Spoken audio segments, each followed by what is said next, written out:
Baby, I'm the gamble of your life. Why you always gotta think twice? We could go at it all night till the morning till you can't even go no more.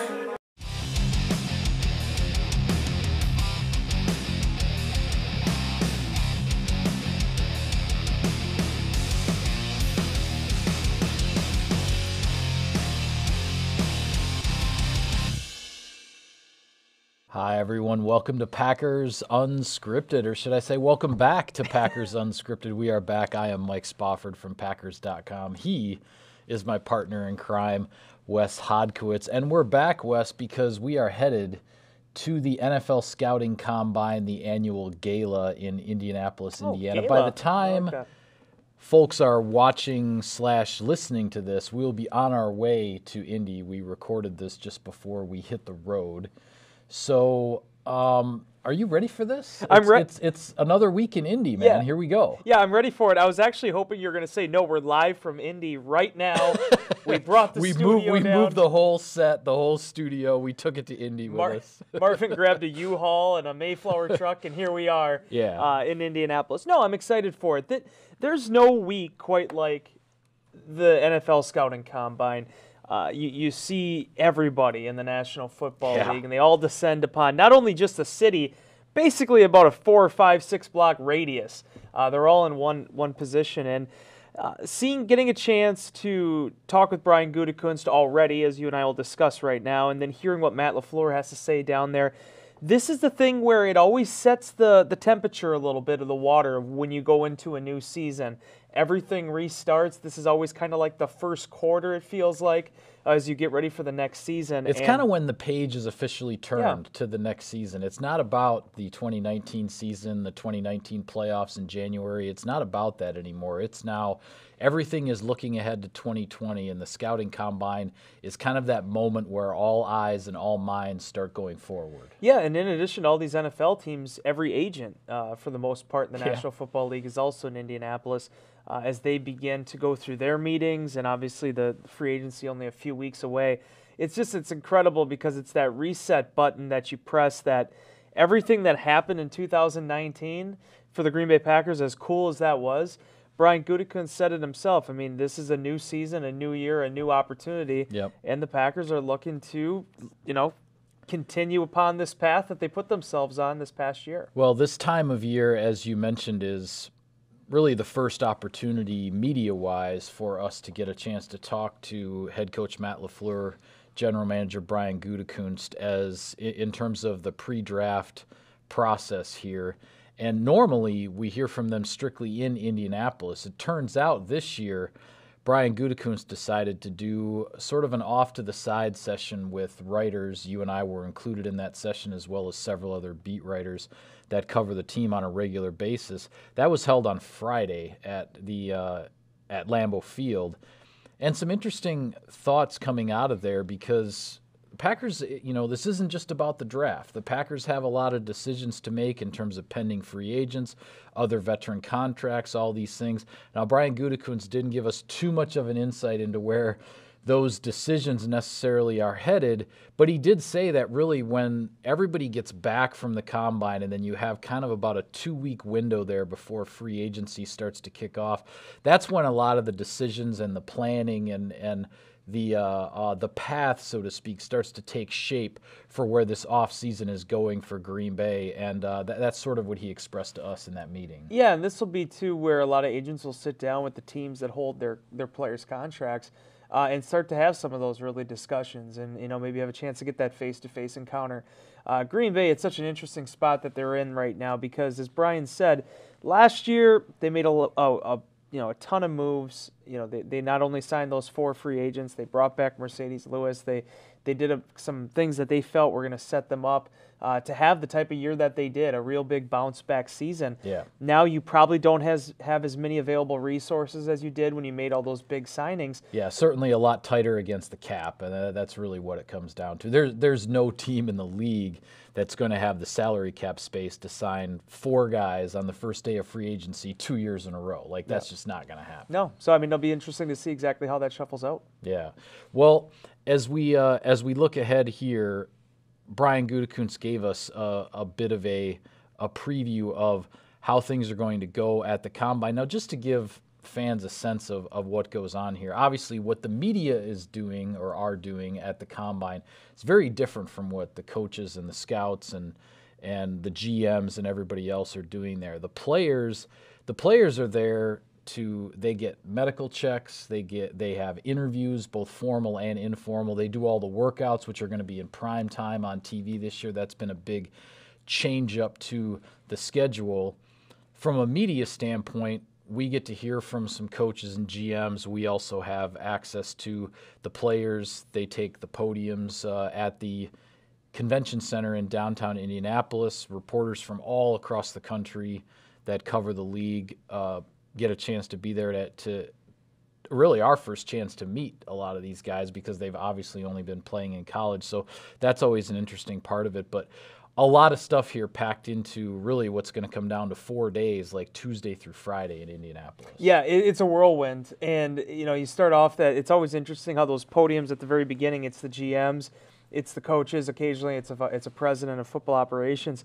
They'll go up there and they kind of set the table for everything. And after that, then the quarterbacks come in and the running backs and the receivers.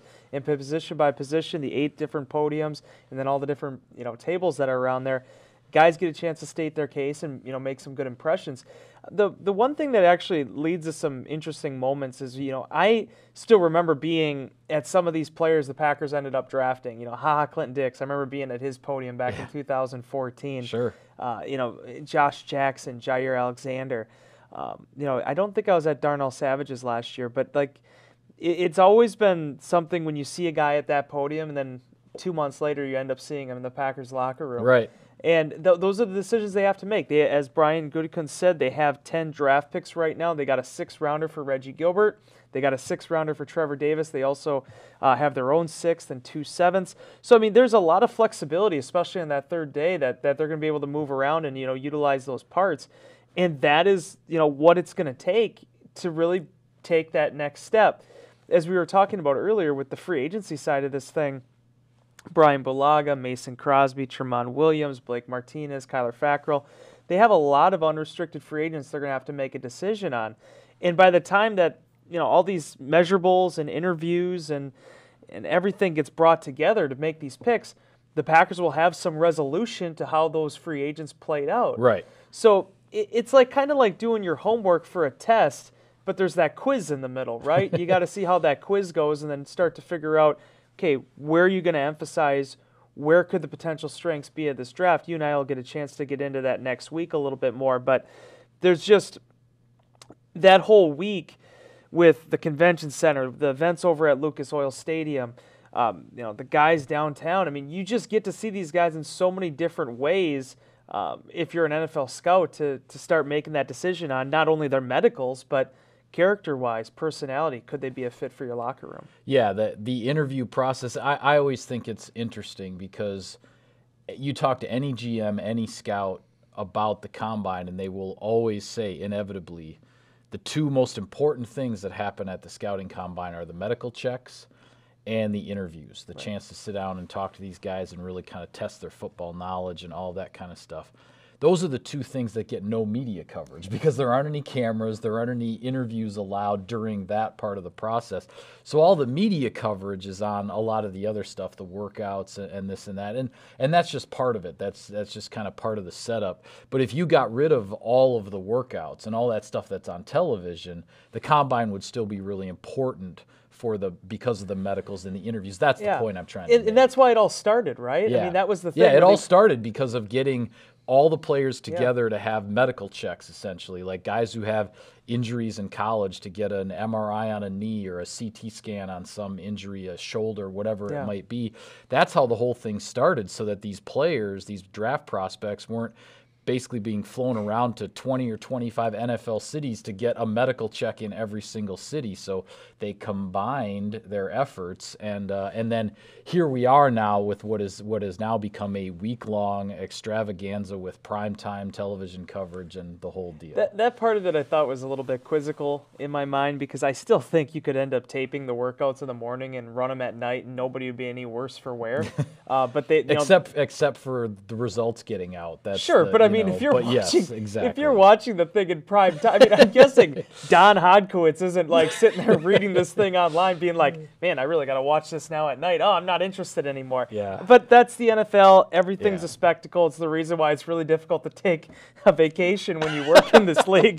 But that's a discussion for another day. But yeah. But it's a 365-day news cycle. It goes 12 months of the year, 52 weeks out of the year. And the other thing, too, that was interesting, getting back to our conversation with Brian Gutekunst, was the fact that this is an adjustment in how the coaches, how the scouts have to approach this as well. They cut down on the number of formal interviews. Right. But, Gutekunst kind of pointing out the silver lining to that is they get a couple more minutes now with each of these prospects, whereas before I think it was 15, maybe now it's like 18. Yeah. You don't get your 60 anymore, but you still get 45 formals. Those are important. Taking what you learned at the Senior Bowl, you're going to have your 30 pre-draft visits that you'll also have with prospects between March and April to kind of sift through as well. So to a lot of people outside looking in, it was a big challenge. I think there were some people that were even kind of complaining about it. But Brian had a pretty optimistic outlook on it and what he thinks this is going to mean. And basically with his overlying assumption being they're still going to be able to get the job done. And in some cases, maybe they'll even learn a thing or two more than they would have under the previous setup. Yeah, and it sounds like there's been another set of what they call the informal interviews that are added where players from a specific position will be gathered in a group, and then the corresponding position coaches from around the league will be able to get together specifically with those players just in an informal interview setting, but maybe not quite as chaotic as the old school one, which involved players and scouts and coaches and everybody kind of all together at what they called the train depot in Indianapolis. So they're breaking things down a little bit more and Gutekunst said he thinks that'll be beneficial to have some of these extra opportunities going forward. To point this out too, and maybe you're going to mention this, but the Packers they'll be sending their whole coaching staff and their scouting departments. That's been kind of a point of contention this offseason with the reports that the Rams are going to keep home their assistant coaches. I believe it was Denver as well with Vic Fangio. Yeah, there was another team, yeah. We're going to keep their coaches at home. Brian said he feels like that still has a lot of value for his guys to be down there. Now, a position coach doesn't have to be there the whole week. An offensive line coach can go down there during the couple days that the offensive linemen are available and get the job done that they need and get back up to Green Bay. But, for some people, they're trying to, maybe get a little cute, I think some would say, or trying to reallocate their resources in different ways. Gutekunst, his staff, Matt LaFleur feel like there's a lot of value still having those guys in Indianapolis. Yeah. Well, I do want to get back to the conversation we had with the other beat writers and with General Manager Brian Gutekunst, because you mentioned the Packers have decisions to make on pending free agents like Brian Bulaga, Blake Martinez. Those decisions are going to be made at some point. If he gave us insight into anything, it's that it really sounds like he wants kicker Mason Crosby to be back. Now, that's another pending free agent. Crosby coming off of probably the best season of his career, 22 out of 24 on field goals. He only missed one extra point. He set a personal best for touchback percentage on kickoffs. And Gutekunst said, I think he used, I forget exactly the phrase he used, I think he said the right ending. He wants Mason Crosby back on this team in 2020. Obviously, there are no guarantees. This is a business. There are all kinds of business decisions that have to be made on both sides, the team side and the player side. But it sounds like he wants his veteran kicker still here in Green Bay. Yeah, and Mason has signed 2 contracts already with Green Bay. So that's one of the reasons why I've always kind of had that faith in it, that you can, when you come to an agreement once, okay, you come to another agreement, all right. Then you start to get down the line here 10, 12 years into a career. If there's no obvious signs of deterioration or drop-off, in which I don't feel there's been any with Mason Crosby, you pointed it out too. I mean, his touchback percentage was as high as it's ever been in his career. Yeah. And here's the other caveat to this too. And I don't mean to keep bringing this up because I did talk about it a lot during this past season of Unscripted, but if you ever need a reminder of how important a kicker is, look at what happened in Chicago after they moved on from Robbie Gould. Yeah. They're still not settled there, and we're now 3.5 years since they've released him at the beginning of this season back in 2017. And their one playoff appearance in a decade ended because of a missed field goal. So you got to see how the thing, Mason Crosby's going to have a market. There's a dearth of really competent, capable kickers out there. Yeah, absolutely. But I think history has shown that those two sides have always found a way to make these things work out. I would think that they're going to put those efforts again here together. Crosby's still only, I believe, 35 years old. For a kicker, still a lot of tread on the tire. Yeah, one of the things I think that's interesting here with the Packers, and as we'll be doing a couple of unscripted episodes from Indianapolis, our annual on location episodes, and we'll get into some of the name dropping of guys at some different positions that we hear from, and those positions that people are talking about as needs for the Packers and whatnot. So we'll get into a lot of those names and who's saying what next week. But one thing I think is interesting here is that when you talk about these free agent decisions, specifically with Brian Bulaga and with Blake Martinez at offensive tackle and inside linebacker specifically, I get the feeling, Wes, that whether or not you bring back Brian Bulaga, whether or not you bring back Blake Martinez, I think those are two positions the Packers are still going to be looking at pretty strongly in this draft. Now, the acuteness of the need, the immediacy of the need would depend on those decisions on those veteran players. But I think in terms of building the roster the way Brian Gutekunst would like to build the roster, those are going to be positions of need here going into this draft regardless. Yeah, and I have so much respect for Bulaga because I think there was a lot of doubters when he signed that 5-year deal, back in 2016 or whenever that was. Yeah, 15. It was 2015. It was after the 14 season. There were so many people saying, there's no way he's going to see the end of that. And here he is. He fought through injuries. He played at an exemplary level. I mean, in my mind, he's a Packers Hall of Famer right now. I think he's had that type of career and he's had that type of longevity. But you never know. And the thing I keep going back to was, and this is why I feel like it could be important for them to bring him back again. I'm not the one signing checks and picking up the phone, but yeah, 2010 is such an important year when you look at what they did going into the Super Bowl season and the ability to bring back Chad Clifton. And I think Brian probably has a little bit more left than what Chad did at that point, but having Clifton as the left tackle that season was imperative for a Super Bowl run. Yep. And I see a lot of things with Bulaga that could be very similar. This is a guy that has played good football for you. He's still one of the best right tackles in the game. And I'm sure Brian wants to get paid like one of the best right tackles in the game. So that's going to be something to monitor. All that being said, I think it's been one draft in the last maybe 15 years where the Packers haven't taken an offensive lineman. Right. Otherwise, they've kept going down to that well because you need them. You need the backups. You need to be able to keep guys in the pipeline. Packers have taken some swings at tackle over the last few years. They haven't all worked out. So I think that's one reason why, regardless of what happens with Bulaga, you maybe think about having that guy there that you can develop behind those guys or jump in right away if you need him to. Yeah. As far as middle linebackers concerned, this is really going to be a question, I think, more for Matt LaFleur and seeing what the direction that defense is going to be. Yeah. They played a lot of sub-package safety this year in the box with Ibrahim Campbell and Raven Green. I'm curious if that is really by design or if that was mostly by necessity. And we're going to find out in 2020. But depending on what happens with Blake Martinez, that's one spot, maybe two spots that you're going to need to address. Yeah. Well, and we will hear from Matt LaFleur on Tuesday in Indianapolis. So when we do a couple of shows from Indy, we'll certainly be talking about a lot of his comments from the podium at the convention center. Gutekunst also he shared some thoughts with regard to the youth on this roster. And as any GM, I mean, and I don't care whether you're talking about Ron Wolf or Ted Thompson or Brian Gutekunst, Mike McCarthy would say it as well. The biggest improvement for this team, when you get to this stage, the Packers made all the big free agent signings a year ago. You end up making a run to the NFC Championship game. Your biggest improvement is most likely going to come from within. It's going to come from the young guys who are taking that next step. Now, you could be talking about, Jair Alexander, Elton Jenkins, guys like that.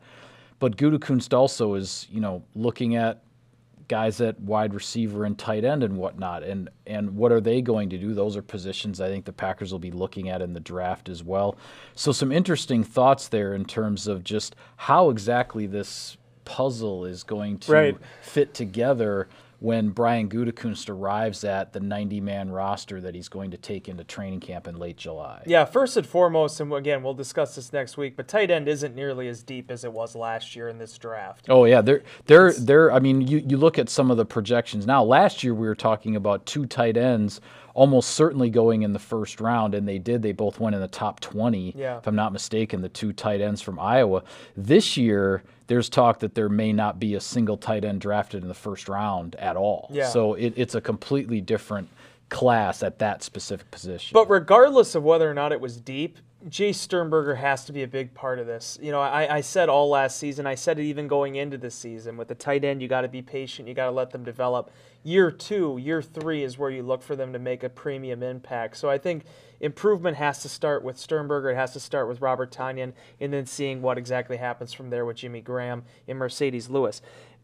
Beyond that, though, I just think there's so many young players on this entire roster that whatever draft picks the Packers end up using and bringing in, they're going to have competition already here. If they bring in a middle linebacker, well, you have Oren Burks, you have Ty Summers, who Gutekunst was very quickly to mention that he's still very high on those guys and being, you know, potentially a part of this team and this role and finding a spot on defense. Yeah. You have, you know, Kevin King, Jair Alexander, Chandon Sullivan, Darnell Savage. I mean, there's so much young talent there, in addition to what they could do in the draft, and even if a guy like Tremont Williams could come back.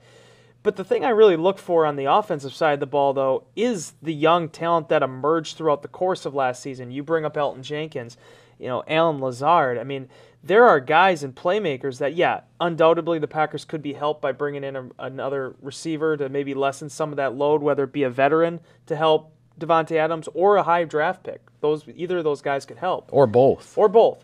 But Alan Lazard needs to be a player on this team next year. EQ St. Brown coming off of the high ankle sprain. They want to see him make an impact. Yeah, and Gutekunst did say all health reports at this point on St. Brown are positive, suggested he'd probably be eased into some things during the off-season program with off-season workouts, but everything progressing as they would hope for with St. Brown coming off of the season-ending injury. Yeah, so as much as we could sit here, and we will over the next 6-8 weeks, talk about the draft and who, you know, where they need help and who could step in.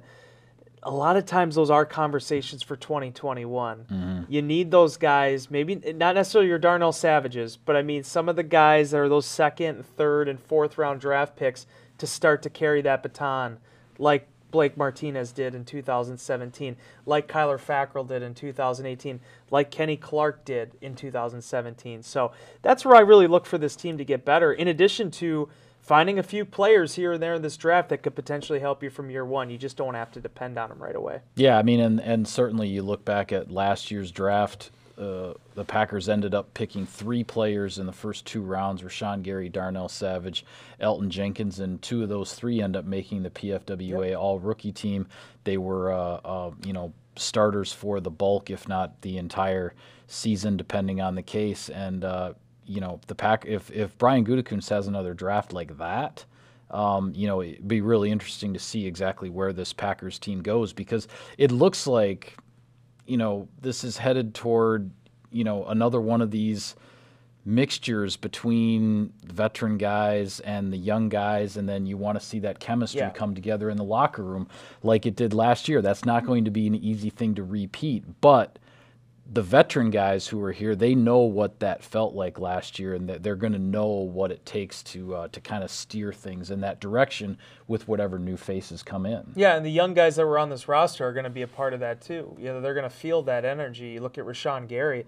He was there all year last year, both on the field with, Zadarius Smith and Preston Smith, but also in the locker room, in their positional room. Yeah. That's really important for a young guy who's 21 years old. To be able to gain that kind of experience and that exposure. And yeah, there's a trickle-down effect to it too. I just feel like the most exciting thing for Green Bay is the fact that they are back in the winner's circle again. Now, certainly the goal is not done. There's still work to be done. They want to win a Super Bowl. They want to get back to a Super Bowl. They want to get over the hump from that NFC Championship game. But they also aren't sitting at 6-9-1 anymore. Right. You're a little bit back up in front of the pack again. Right. So I think that's where, you listening to Brian, it's just incredible from where they were at a year ago at this time when they had nobody left from their 2015 draft class for the most part. They needed to restart there. They needed to find improvement. Well, now you start to have to answer tough questions again. Your 16 draft was incredibly fruitful. You look at Kenny Clark. I think he's going to be one of the highest paid defensive tackles when the dust settles here in the next year or so. Yep. You have Aaron Jones and Kevin King and Jamal Williams from that 2017 class, and you already touched on the 18 class with Jair Alexander. You're starting to see the tree that bear fruit again. And that's a good thing, because as cool as it was to go and sign the Smiths and Adrian Amos and Billy Turner, you don't want to always have to go to that well. Right. It's kind of a get out of purgatory free card, and the Packers were able to do that last season. Yeah, absolutely. Well, tell you what, my friend, it's time to go to Indy. Yep. So warm up the bus. We are off to Indianapolis, and that is the next time you will see us and hear from us will be from the Scouting Combine in Indianapolis. We'll do a couple of episodes from there. Wes, Larry, and I will do some 3 Things videos. Wes and I will be doing some stories off of the interviews with Matt LaFleur, the interviews with the prospects. We got all kinds of NFL Scouting Combine coverage coming to you all week long, so be sure to check all of that out. For now, he's Wes, I'm Mike. Thanks for tuning in, everybody. We will see you next time.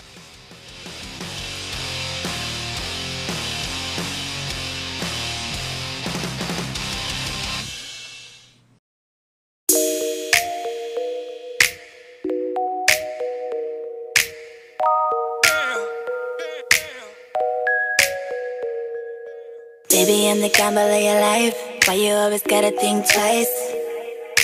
We could go at it all night till the morning till you can't even go no more. You like it, don't even deny it.